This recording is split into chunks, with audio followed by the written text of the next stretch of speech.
Hi guys, जय हनुमान। स्वागत आप सभी का आपके अपने चैनल पे।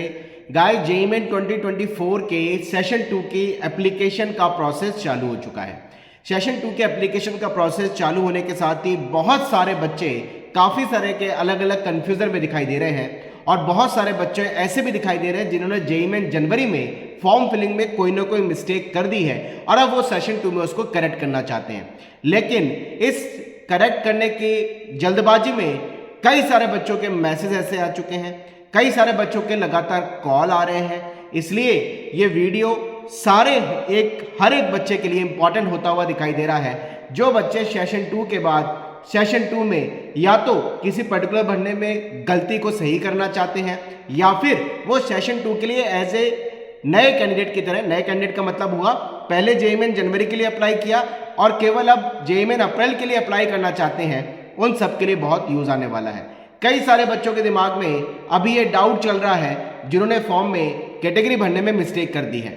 सबसे पहले तो आपको बताना चाहूंगा, मैंने एक वीडियो कल भी बनाया था, उसमें मेंशन किया था कि 3 टाइप बच्चे दिखाई दे रहे हैं। पहला टाइप वो बच्चा जिसने जेईई मेन जनवरी और फरवरी दोनों सेशन के लिए अप्लाई कर दिया और फॉर्म में कोई ना कोई मिस्टेक कर दी है, वो करेक्शन करना चाहता है। दूसरी टाइप का बच्चा जिसने केवल पहले जनवरी जेईई मेन के लिए फॉर्म भरा और अब अप्रैल के लिए फॉर्म भरना चाहता है, पहले केवल जनवरी जेईई मेन का ही फॉर्म भरा है।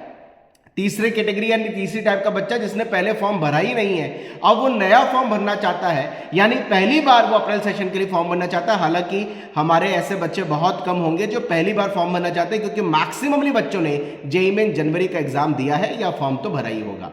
सबसे पहले मैं आप सबसे ये भी कहना चाहता हूं, यार आप इस चीज को दिमाग में लेके चलिएगा, किसी भी तरह का ये रिस्क नहीं लीजिएगा कि हमने फॉर्म में कोई ऐसी मिस्टेक कर दी जो हमारे अब फॉर्म 2 के टाइम पे, सेशन 2 के टाइम में करेक्शन के टाइम पे करेक्शन नहीं हो पा रही है या उसको करेक्ट करने का एनटीए ने मौका नहीं दिया, हम नया फॉर्म भर दें। ना ही ऐसी गलती करिएगा कि आपने सेशन 1 का फॉर्म भर दिया और सेशन 2 को एज ए फ्रेश कैंडिडेट, नए कैंडिडेट की तरह अप्लाई कर दिया। ये दोनों गलती आपके रिजल्ट के लिए, आपके हायर एनटीए स्कोर पे जो आपकी ऑल इंडिया ने डिक्लेयर करेगी, उसकी कैलकुलेशन के लिए, उस डेटा फैच के लिए नुकसान होगा और कैंडिडेचर में प्रॉब्लम आएगी। ये बात मैं इसलिए कह रहा हूं क्योंकि आपका जेईई मेन का जनवरी का जो आपने फॉर्म भरा है उसका आप सभी को इनिशियली जो form number, unique application number आप सभी को अलॉट हुआ है वो 240310 से स्टार्ट हुआ है। जबकि माफ कीजिएगा, अगर कोई स्टूडेंट सेशन 2 के लिए फॉर्म भरता है फ्रेश कैंडिडेट यानी नए कैंडिडेट की तरह, उसका एप्लीकेशन का नंबर 240320 से आएगा। जब एक बच्चा 2 एप्लीकेशन अलग अलग फॉर्म भरता है, अलग अलग फॉर्म भरने पर अगर उसके 2 एप्लीकेशन नंबर जनरेट होते हैं तो उसका डेटा गवर्नमेंट एनटीए द्वारा फैच नहीं किया जा सकता और वो एक स्टूडेंट 2 स्टूडेंट की तरह काउंट होगा और उसकी 2 ऑल इंडिया रैंक आ रही होगी, जो कि बिल्कुल सही नहीं है। इसलिए उसको अनफेयर मानते हुए एनटीए ने बिल्कुल स्ट्रिक्टली बोला है कि आप अपने पुराने एप्लीकेशन नंबर, जो आपने जनवरी में एप्लीकेशन नंबर आपको यूनिक अलॉट हुआ है, और पासवर्ड से ही आप अप्रैल फॉर्म का रजिस्ट्रेशन करें या फिर पुराने एप्लीकेशन नंबर और पासवर्ड से ही फॉर्म में जो पर्टिकुलर को एनटीए ने करेक्शन का मौका दिया है आप उसको करेक्ट करें। इसलिए मैं सारे बच्चों को बोलना चाहूंगा, मेरे पास कई सारे बच्चे ऐसा कह रहे हैं, सर हमारे पास डेट ऑफ बर्थ चेंज करने का ऑप्शन तो है नहीं, सर हमारे पास कैटेगरी चेंज करने का ऑप्शन नहीं है, हमने फॉर्म में अपने फादर ने, मदर ने अपने नेम में मिस्टेक कर दी, तो क्या हम नया रजिस्ट्रेशन कर दें, नए फॉर्म को भर दें, दोबारा से नया फॉर्म भर दें, एप्लीकेशन नंबर दूसरा जनरेट हो जाएगा? जी नहीं, ऐसा मत करिएगा। इसका रीजन ये है, एक स्टूडेंट का एक ही यूनिक एप्लीकेशन नंबर पे एक ही ऑल इंडिया रैंक जनरेट होती है या फिर उसकी कैटेगरी रैंक जनरेट होती है। अगर एक बच्चा 2 एप्लीकेशन फॉर्म भरता है तो उसके पास में 2 ऑल इंडिया रैंक होगी, जो कि कैंडिडेचर पे क्वेश्चन क्रिएट करती है। इसलिए बच्चों, मैं सारे बच्चों को बोलना चाहूंगा, काफी बच्चे इस चीज के लिए अप्रोच कर रहे हैं, इसलिए मैं ये वीडियो बना रहा हूं कि अगर आपने जेईई मेन जनवरी का फॉर्म एप्लीकेशन नंबर 240310 से आगे आपके डिजिट है, हर किसी के अलग अलग डिजिट है, उससे फॉर्म भरा है, आप उसी से सेशन 2 के लिए अप्लाई करिए या फिर उसी एप्लीकेशन नंबर से आप जो पर्टिकुलर्स में करेक्शन का मौका दिया है उसमें अगर आपने कोई मिस्टेक की तो आप करेक्ट करिए। नए एप्लीकेशन नंबर पे प्लीज ऐसा मत सोचिएगा कि नया एप्लीकेशन भर देते हैं। इस चीज में थोड़ी सी कई बार देखा है बच्चों की 2-2 ऑल इंडिया रैंक आ गई है। पिछले कुछ सालों में हमने देखा है एक बच्चे की 2-2 एआर आ गई, 2-2 उसकी कैटेगरी रैंक आ गई। आगे चलो ये मौका थोड़ा सा दिखाई देता है कि वो किस रिजल्ट को यूज करता है, लेकिन ये कंट्रोवर्शियल केसेस होते हैं, इसलिए इसको अनफेयर बोला जाता है। अगर आपने फॉर्म में फोटोग्राफ में मिस्टेक, आपके नाम में मिस्टेक, इवन तक डेट ऑफ बर्थ में मिस्टेक या कैटेगरी में कोई भी मिस्टेक करिए, आप उसको सही करना चाहते हो तो एनटीए को उस चीज के लिए एक बार इंटीमेट कर सकते हैं।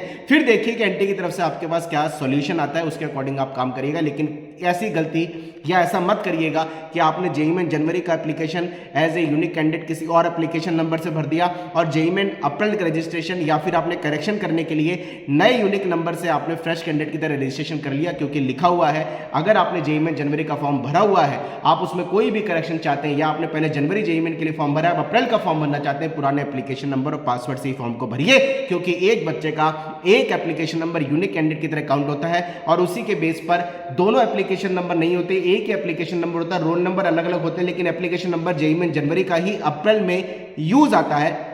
या फिर अप्रैल में एप्लीकेशन नंबर सेम रहता है और एक ही एप्लीकेशन नंबर पे दोनों जेईई मेन का एग्जाम देने पर उसके हायर एनटीए स्कोर के हिसाब से उसके ऑल इंडिया रैंक आती है। अगर आपने एक ही एप्लीकेशन नंबर से दो फॉर्म को भर दिया अलग अलग, एक स्टूडेंट ने अगर दो एप्लीकेशन फॉर्म भर दिए यूनिक कैंडिडेट की तरह, तो उसका सीरियल नंबर अलग हो जाएगा, क्योंकि अप्रैल का सीरियल नंबर 240320 से है और जनवरी जेईई मेन का 240310 से है और वो दोनों एप्लीकेशन नंबर के डेटा आपस में फैच नहीं हो सकते और हायर एनटीए स्कोर कभी भी काउंट नहीं हो सकता, जिसके बेस पे एआर जनरेट हो। तो बच्चों, अगर आपने फॉर्म में कोई भी मिस्टेक करी है, आप उसको एनटीए को ईमेल करिए। अगर आप उसमें पर्टिकुलर्स में करेक्शन का ऑप्शन नहीं, क्योंकि पर्टिकुलर में करेक्शन करने के लिए केवल 5 डेटा में करेक्शन का मौका दिया है। एक कोर्स बीई बीटेक के अलावा कुछ और अप्लाई करना चाहते हैं, दूसरा मीडियम आपने इंस्ट्रक्शन का फॉर्म एग्जामिनेशन पेपर का अलग भर दिया है तो आप चेंज कर सकते हैं। सिटी चेंज करने का मौका दिया, लेकिन सिटी आप जो स्टेट आपने पहले चूज किया उसी सिटी स्टेट के अंदर सिटी चेंज कर सकते हैं। चौथा, आप स्टेट ऑफ एलिजिबिलिटी यानी 12th स्टेट से पास करिए, वो डेटा आपने गलत भर दिया। और फिफ्थ आपका दिया है 10th और 12th की क्वालिफाई एग्जामिनेशन डिटेल में, अगर आपको चेंज करना चाहते हैं। इन 5 पर्टिकुलर के अलावा जेईई मेन में अगर आपने जनवरी में रजिस्ट्रेशन किया हुआ है,